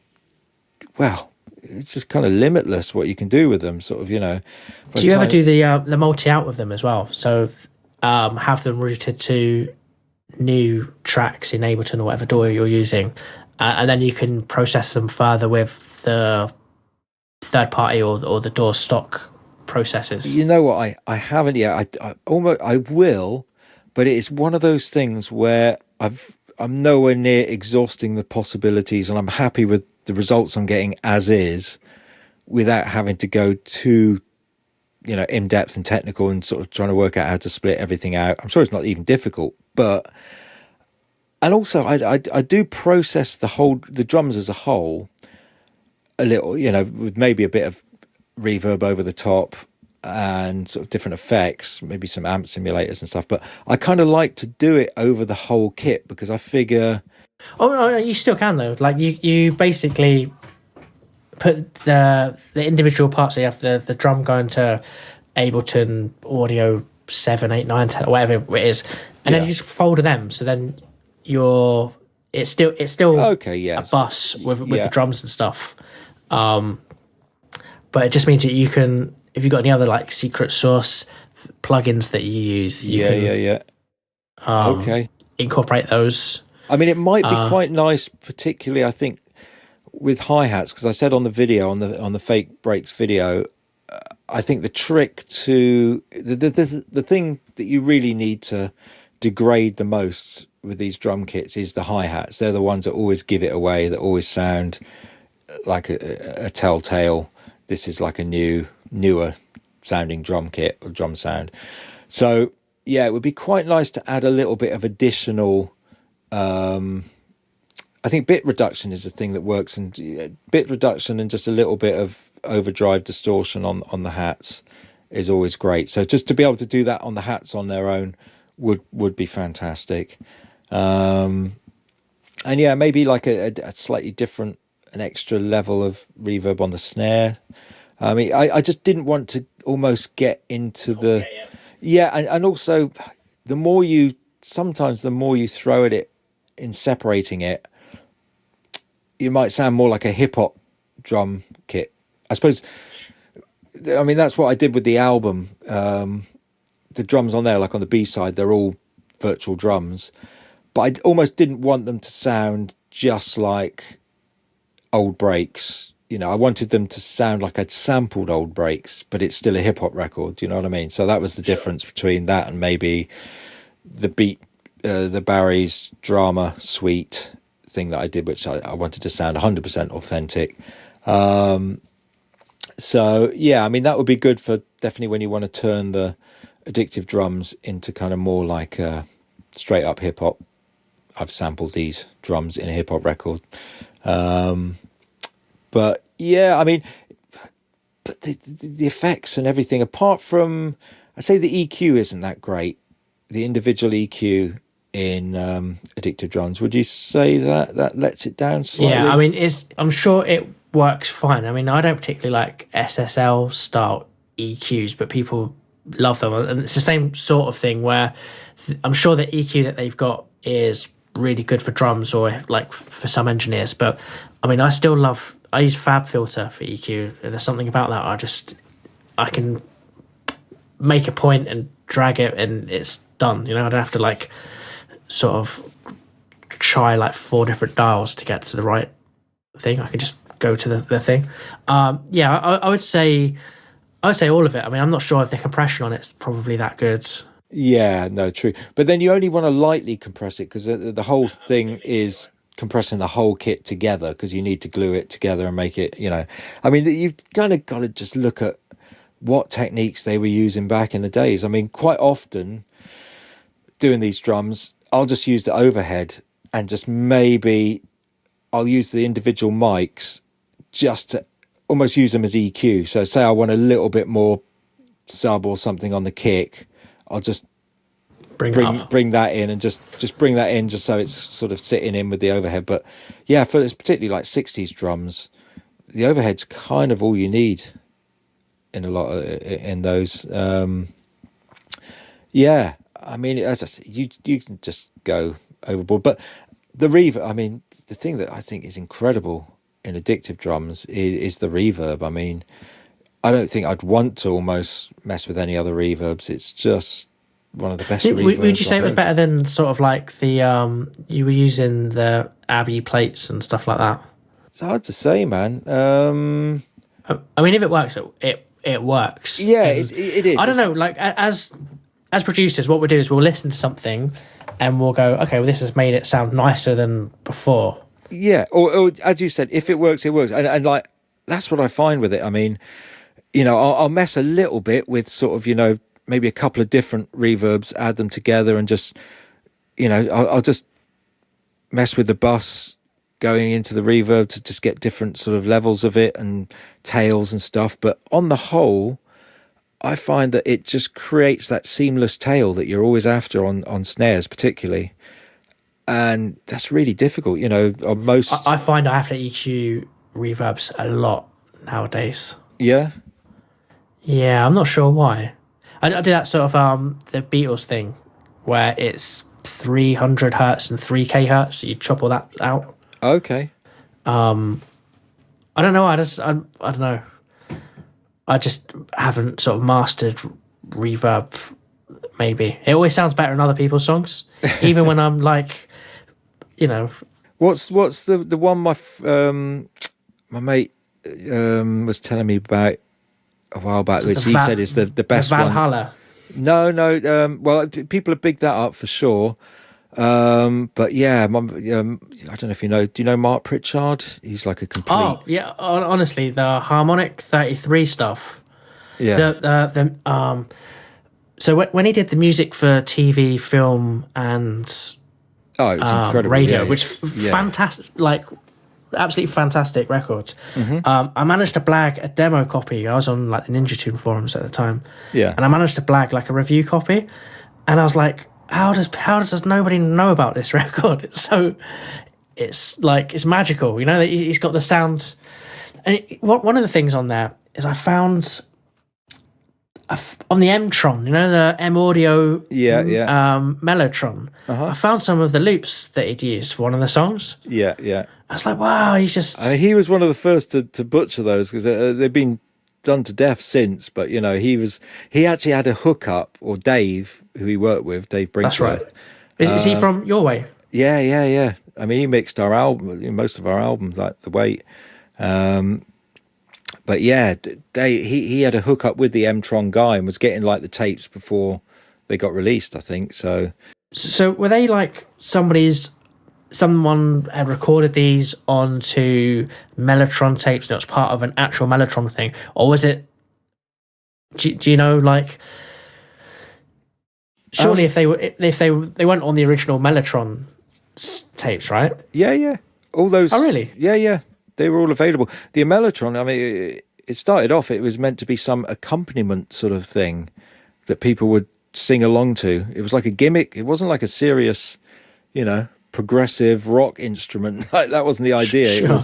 It was actually designed just to give sort of, I'm going to sing a song. Yeah, that was, so those tape banks were like some of the original tape banks. And I think you could split the keyboard so you could have one of those playing, and I think you could like play little melodies over the top. Sure, yeah. So, yeah, but he had the hookup. But yeah, no, going back to he was raving about the Eventide one. Have you used? Oh, okay. Like the hardware or the VST? No, they've just modelled it, and he said it's like it's the 80s. I forget the name of it, but it's like the classic 1980s. First really good digital reverb. But yeah, he's just like, just get it, that's the one. And again, he's like forever been looking for perfect reverbs, so for him to say that, That's the one. Oh, and by the way, I remembered the Impulse, the drum guys who do the Impulse responses, the ones that sample the old drum kits. It's Past to Future. Okay. Have you heard of them? I've not actually, but yeah, they're very I'm going to investigate. Yeah, check out Past to Future. They do like really great Impulse responses. They do like old, really rare amps and get like the springs out of old amps and stuff like that, spring reverbs and things like that. So yeah, they've got some beauties. But yeah, the Eventide one, I forget the name of it, man. But I only have one Eventide plugin, and it was one they were giving away for free, ages ago. Yeah, and it was like a multi-tool, and it had loads of stuff on it. It had like, and what was really nice is it had multi-tool effects for different instruments. Yeah. Yeah, I think I've seen that one. I forget what it's called now. It was decent enough. Like, I don't know. I never really explored it as much as I should have. But I think they did like a weird delay thing.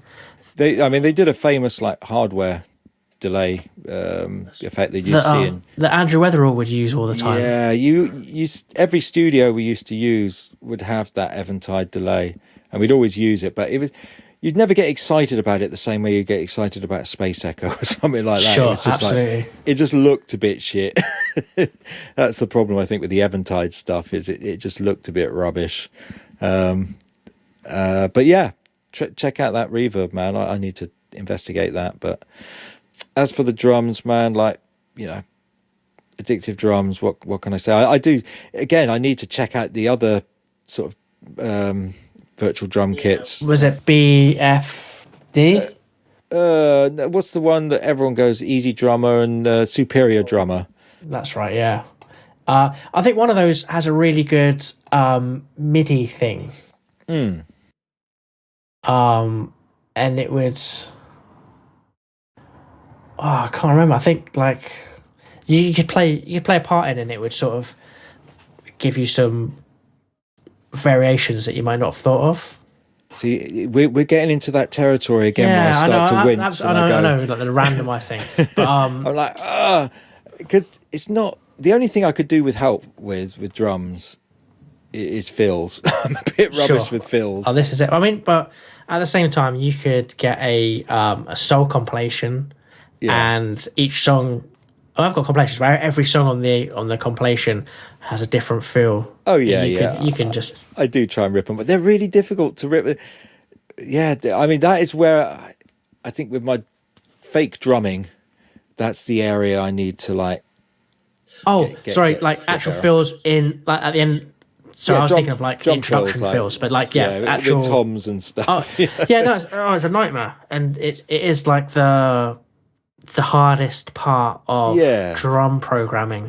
Even though, like, and my sort of get out clause here is, as a breakbeat, you know, fan of 30 odd years and sort of collector of drum breaks, we never really want too many fills. We're like, just give us a straight drums, you know. So, in a sense, but then that was the reason for that was because then we could do our own fills. Yeah, and the hip hop fill is fairly basic, isn't it? You know, double snares and you know.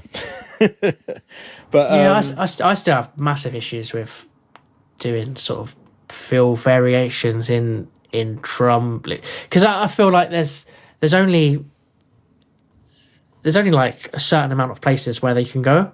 Yeah, I've got either like a mental block with them. I think it's just that I suppose we've just studied like drums in there looped, like grooving, going for it. You know, we've never kind of, and that's why maybe I you know, I'm adept at doing these fake drums, is because I know the sound that sounds good, and you know, I'm so used to it. Whereas I've never really analysed kind of, you know, crazy. I'm not a fan of those jazz records. It's like, you know, they'll do a 5-minute drum solo and it's just one massive, like, you know, drum fill show off, like showboating thing. So yeah, I once had a great mix of that type of stuff though. I think it was like someone like Luke Vibert or someone Ninja Tune, and it was like loads of different versions of Caravan, Oh yeah, I love the Caravan. and then some obscure jazz drum fill records, and then it was only like 2 songs that they would use, and it was like just different versions of Caravan, and then loads of different jazz drum fill records, and it was weird, just the simplicity of it. It was like a good 40-minute mix. Wow. I'm gonna have to try and remember what that was. It sounds very Ninja Tuning. Yeah, it was someone Ninja Tuning.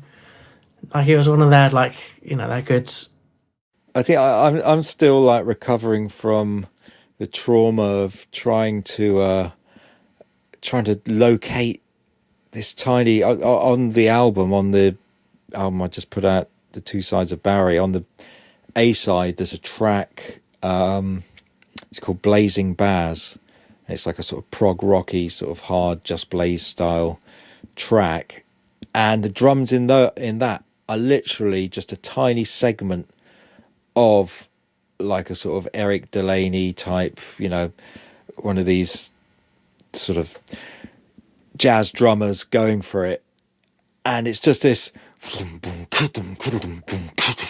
like that little section that was just part of like a 5-minute fill, Sure. A solo section. And mate, I went through every jazz record, trying to find that bit, because I wanted it. That's what I wanted to use as the sort of the skit to get into that beat. I wanted to play all the drumming, and then when it got to that bit, just loop it, and I thought that would be killer. Well, as you can hear if you've heard the album, I never found the bloody bit of drums. It could have been, I did it at my mate's house, so it might be one of his records, but I even got him to go through all his bloody jazz drummer records, and we never found it. Oh yeah, it's like needle in the haystack, isn't it? It is, mate. It was like literally, it was 2 seconds, but I wanted to kind of show that you can, and I have a few times got some really nice little sort of bits, and before the advent of the virtual drum kits, they were a great source of like multi-velocity drums, because quite often you get Would you use stuff like Recycle? I never used that back in the day. No, I know that was a big thing, especially like drum and bass and all that, but loads of people were on it, but I think that's when we were just firmly we weren't in the computer even there when Recycle was a thing. But yeah, with some of these sort of freestyling drum records, that's like the first time you could get like a snare played individually, with 10 different and little rolls as well. Rolls, kicks. So I did quite a few sort of drums using those kind of chops and trying to make my own little virtual kits. And even now, it's like it would probably sound kind of dope. I'm still up to maybe by volume 3 or 4 of the Ultimate Fakes and Beats, I might be sort of layering a few very subtle real drums underneath the actual virtual drums. I don't know, I think that could be a thing to sort of, once I've fully exhausted every kit and sound that I can get out of Addictive Drums too. So you're a big fan of library records. Is there like a particular sound or style that they haven't quite got yet in these sort of virtual sound libraries? Like is there anything like you wish that they would put out more of? Yes, there's one thing I would pay probably a couple of £100 for easily. It's for me, it's the number one. If I could get this, I would just, I wouldn't want to come out of the studio for months. And that is, I want someone to accurately create that California sort of ba ba ba ba ba ba ba of course, vocal harmonies. That's what I want. Yeah, sort of vocal shades and tones, if you know that one, the Barbara Moore, all that kind of stuff. Okay, well, thanks for speaking to us today. What are your social media links? Where can people find you, and where can they buy your music? I am on, well, Facebook. Si Spex is my just personal one, and I kind of use that more so. Or Si Spex, aka Barry Beats, or one way of Barry Beats, aka Si Spex. Same with the Instagram. I think it's Si Spex, aka Barry Beats. Basically, just chuck it into Google. You should find it. And my YouTube channel is just Si Spex at youtube.com or something like that. But that's where, you'll see all the tutorials that I've done recently as Barry, and there's like sort of digging challenges that I've done, the rhythm roulette thing, and lots of little nuggets, hopefully, to inspire people. It seems, people seem to glean something from it. Oh, they're fantastic videos. Like, absolutely love them. Cheers, mate. Thank you. And well, I'm working on a few I've got a few other things in the pipeline. I'm going to sort of continue the fakes and beats, because that's, it surprised me. I mean, in less than a week, it's actually sold more than my album, which took a year to do. So it's kind of like, there's obviously, I wasn't sure which way it would go, whether sort of I'd have enough people who make music sort of as my sort of fan base to warrant doing it, or whether people just actually wanted to hear more of my music. But obviously they don't want to hear my music, they just want to what I was trying to work out is whether or not people have found your beats or the new sort of sample tour from that video, or from other places, or I'm trying to work that very same thing out.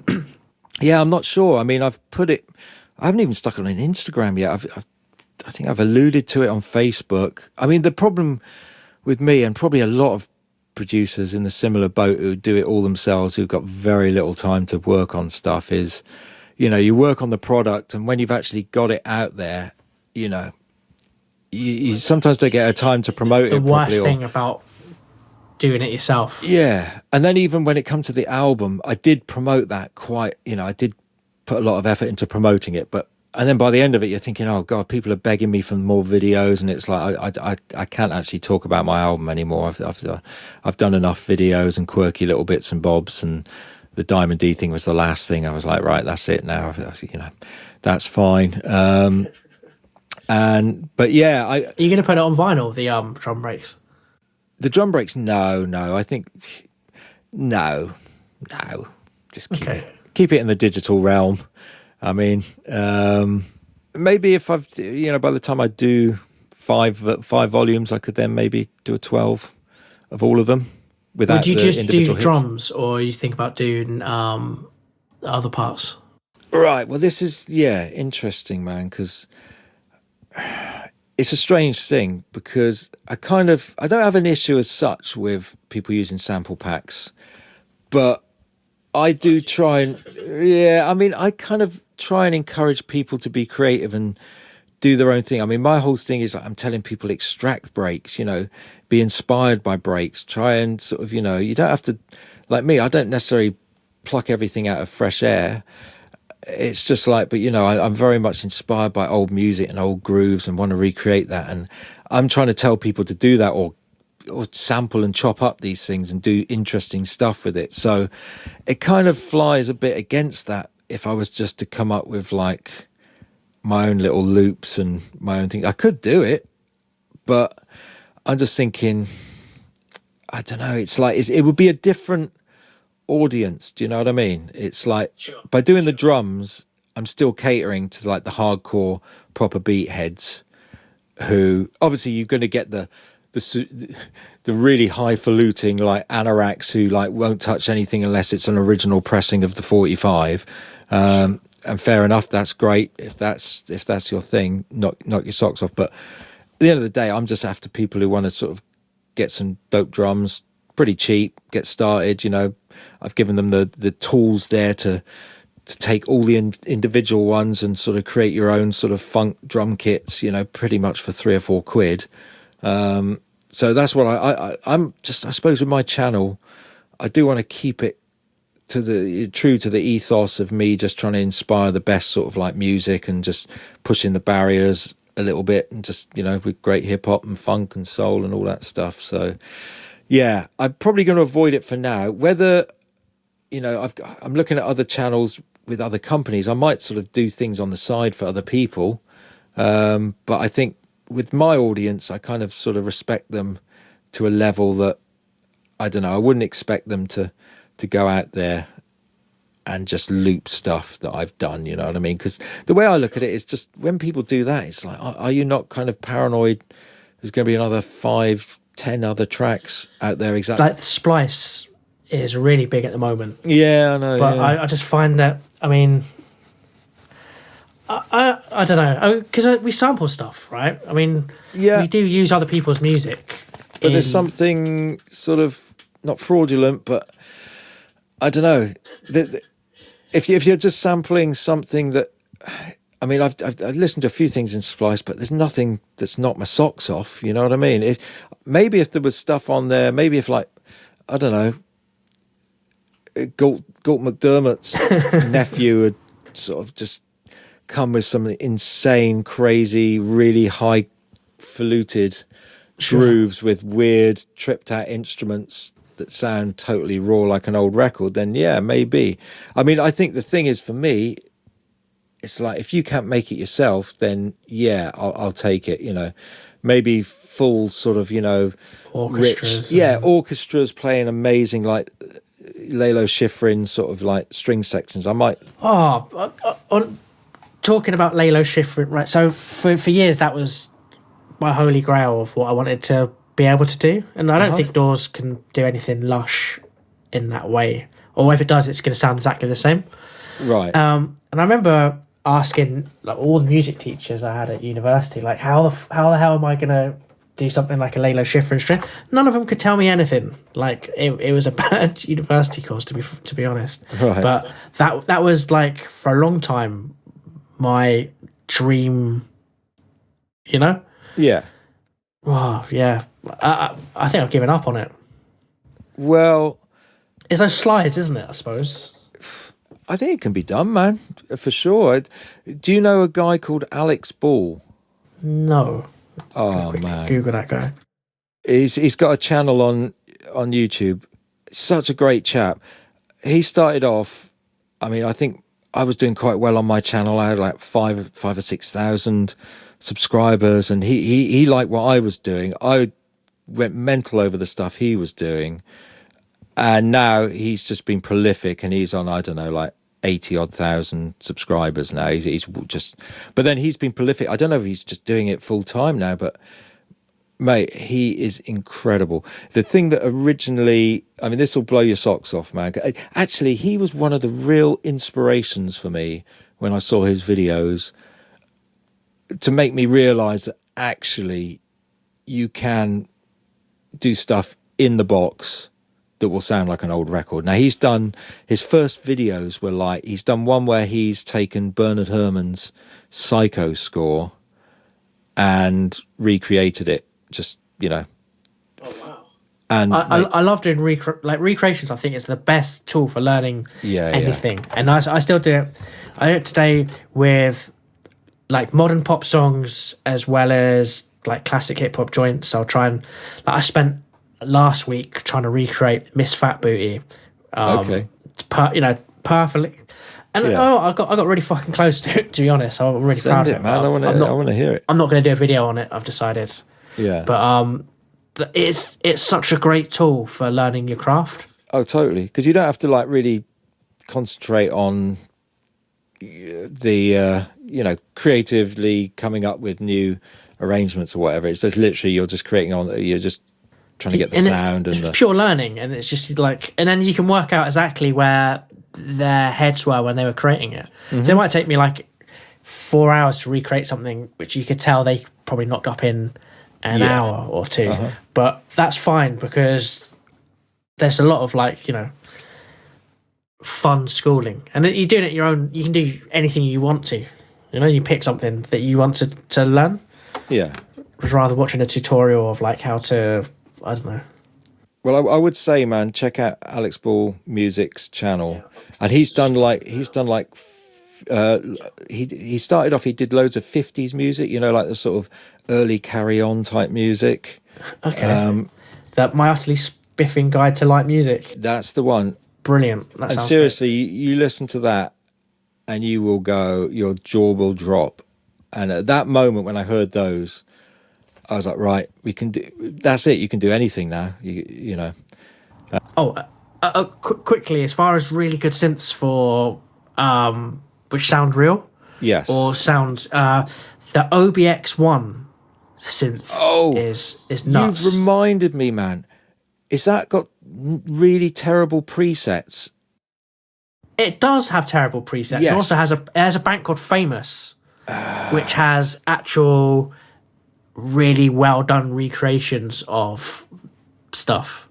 Yeah, look, a friend of mine. It's been out for years, right? Because Yeah. Although I think that it was buggy for a lot. Like, it would crash my door all the time.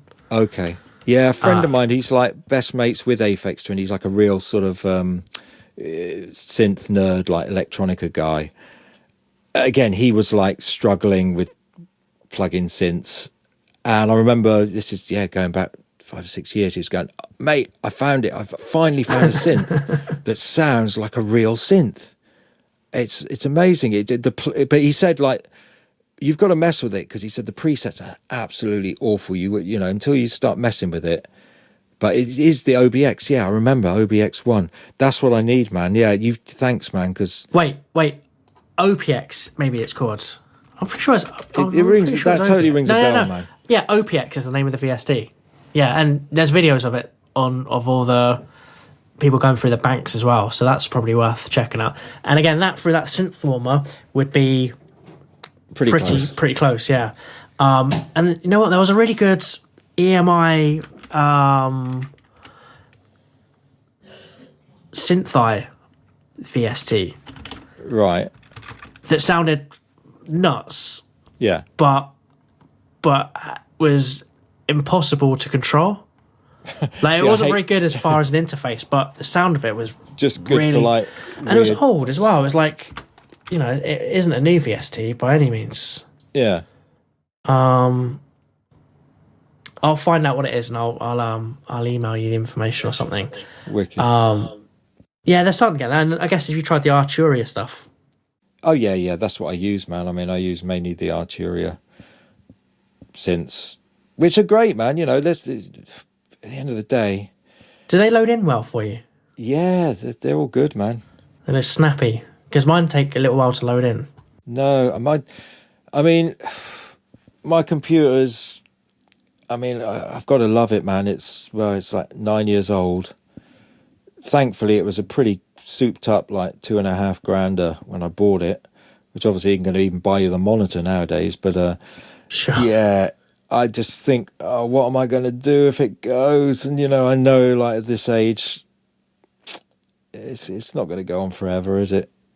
But yeah, I just wonder. Well, you'd be surprised what you can do now with a cheap PC. Well, that's what I think. I'll have to go the PC. There's no way I can afford and I don't particularly want to have like a top of the range MacBook as my studio computer for some reason. I don't know. Something just doesn't sit right for me. I know a lot of people do their beats on on MacBooks, but yeah, I don't know. I kind of keep that for the DJing and just work stuff. But so, what's your new album project, and what formats is it on?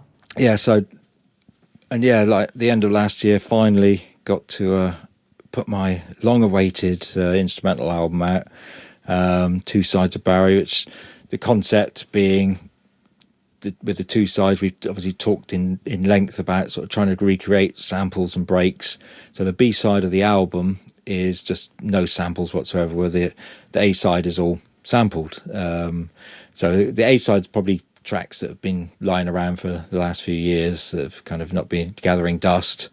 Whereas all the newer stuff is kind of like on the B side, where I've been dabbling with all this new crazy virtual instrument technology and the drums and everything. So yeah, if anyone wants to hear sort of like, how I've interpolated or interpreted, Interpreted. Yeah, basically it's all on display on the B-side of the album, which you can download on my Bandcamp. I think we'll give the details at the end on the Bandcamp, and it's on vinyl as well. Finally, a couple of months ago, it came out on vinyl on King of the Beats Records. So if you go to kingofthebeats.com, you can cop the wax. I mean, it's been selling pretty well. We're all pretty happy with how it's been going. He's still got plenty, and he's still sending them out in lockdown. So yeah, hit up King of the Beats if you want to grab a copy on wax, and it's on Spotify and all the other platforms as well. But people should listen to it on vinyl. They shouldn't be listening to it on Spotify. Go and buy it. I was listening to it today. It's great. You know what? Much fun. Listen, whatever makes you happy. If you're happy, that downloading it on a first edition iPod, fill your boots, or record it onto cassette and stick it on your MIDI hi-fi, or use a cassette plug-in. But no, I mean, the ironic thing is, the album took sort of, probably a good year of getting together and putting together all the bits and making it all gel and mixing and mastering it.